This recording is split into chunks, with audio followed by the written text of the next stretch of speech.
Hey there, how's everybody doing? I want to take this opportunity and time to compliment somebody. Now, I just met my very first and pretty much only banjo instructor I've ever had after I had to part ways through no fault of my own, parents, whatever. I never really got back into having an instructor, and I learned on my own. But I said, and I had contacted him on the phone through text messages and emails. And he had told me the path that he had to take in order to learn. It was a hard path. He would sit and go watch people play and take notes where their fingers at and listen to records and go back and forth and slow down records and find out where that note. So he took a harder path to get where he's at. And that's called respect when somebody has that much dedication to an art they enjoy. Now, yeah, there are countless of other musicians out there. But we want to give kudos to those people who took the hard path just so you could take an easier one. The path I had taken wasn't quite as hard as his, but I didn't have as hard core dedication in learning. If it wasn't something I was interested in, and now the last 10 years I've become more dedicated in learning how can I implement the banjo in this style and that style, what can I do to improv and play. So I've really picked up a lot of different things in the last 10, 15 years that I just didn't know.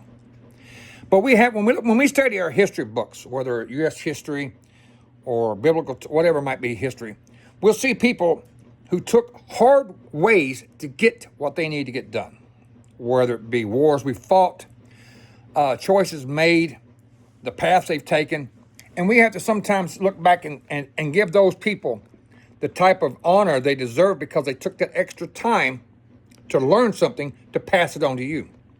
Now, with today's technology, with phones and internet, we didn't have back in the 70s and 80s. He didn't have it back in his day either.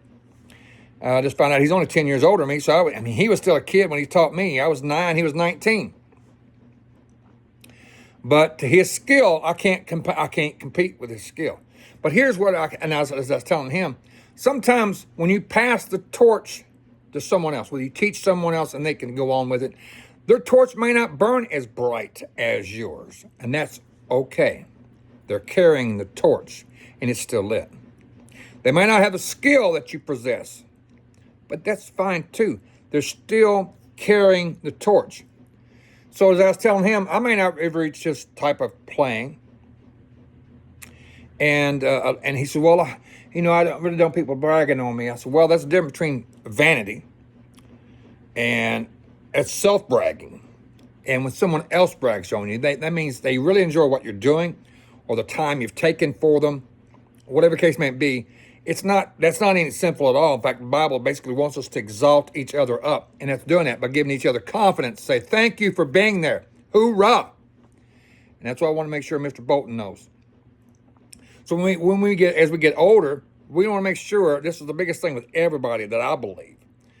Can our lives make a difference to someone else? That's all we can do is whatever we learn in life, whether it be mechanics, whether it be woodworking, whether it be instruments or painting or whatever it is you do.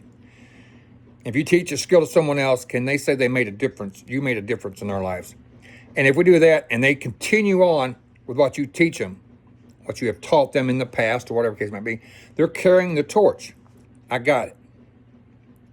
Now, it doesn't mean you got to stop carrying a torch, but they're going to pick up the torch and they're going to carry on too. So it's like with our kids and grandkids and great-grandkids, they're carrying our genetic genes. Well, the talents and skills we pass on to our students, we want them to carry that torch as well. Now, it may not, like I said, it may not burn as bright. They may not be as gifted or talented in you, but if the desire is there, the passion is there, they'll still carry it. And maybe they'll pass it on to their students who might pick it up and burn brighter. We never know. But that's the one thing I always want to make sure of is stop along the way and look back and say, thank you for being there. Thank you for showing me this, whatever it might be. This, in this case, it's learning the banjo. And I want to show Mr. Bolton, yeah, I may not be as talented as him, but I'm still doing it.